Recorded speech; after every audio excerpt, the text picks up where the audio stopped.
If you have submitted, Phil Blair sitting here next to me, no. If you submitted your resume online and haven't heard from anybody, it may not be your fault. Phil Blair from Manpower is here now to talk about, well, it's your fault because you haven't figured out how to get it to the next level, and now we're going to teach you, right? How to game the system. Right.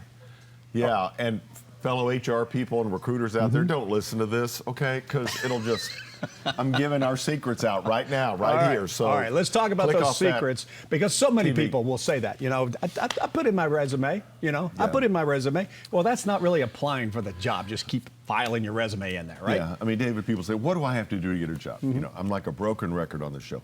Network, network, network. But if that's not working, or in addition to that, you submit resumes online.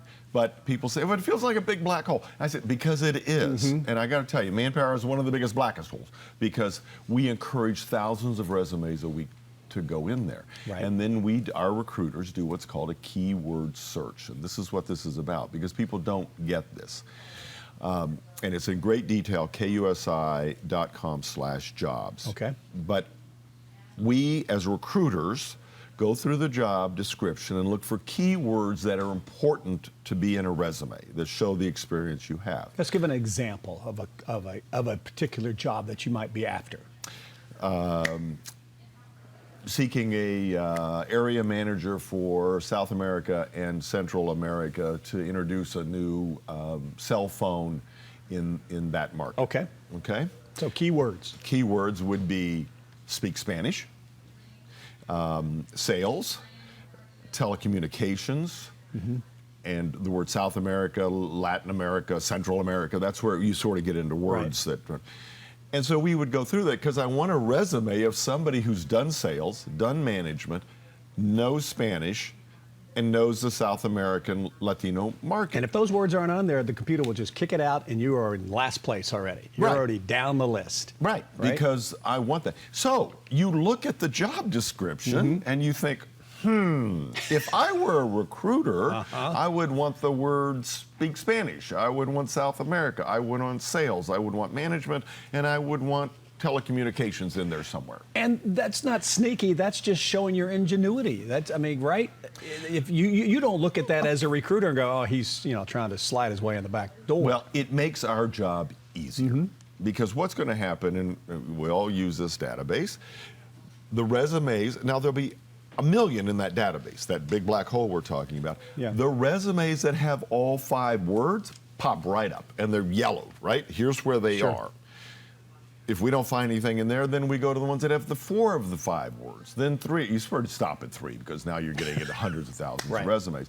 But ideally, you get 20 or 30 resumes to pop up. Now, that's after, as a recruiter, I've tried networking. Does anybody know anybody for this job? Can you refer anybody, any current employee? So I got to go into there. Yeah. Right? And so put those words on your resume. And yes, you got to be a little clever, think, okay, well, how do I say, I don't really have telecommunications experience, but I have sales of widgets. Okay.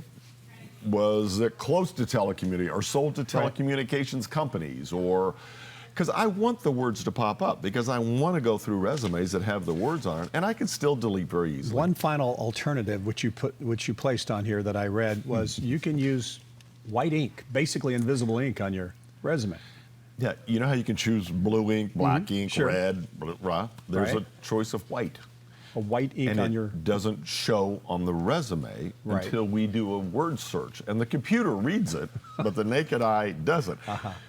But it's okay also to put the words visibly at the bottom if it's not a sophisticated recruiter. Yeah. It's okay to put them down there. If you see that, you know what they're doing, and it's okay.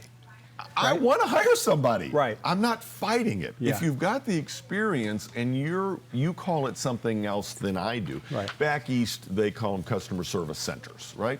Out here, we call them call centers, right? Okay. If you want a job on the phone, taking phone calls and customer service, put the different words at the bottom. Okay. Because I want to hire somebody. I want to see the experience. And then I'll read in the resume and find out where it is. All right, Phil Blair. Thank you very much. That's how you use the big black hole. That's how you fight it. That's how you win. Exactly. Okay, thanks, Phil. You're welcome. Over 6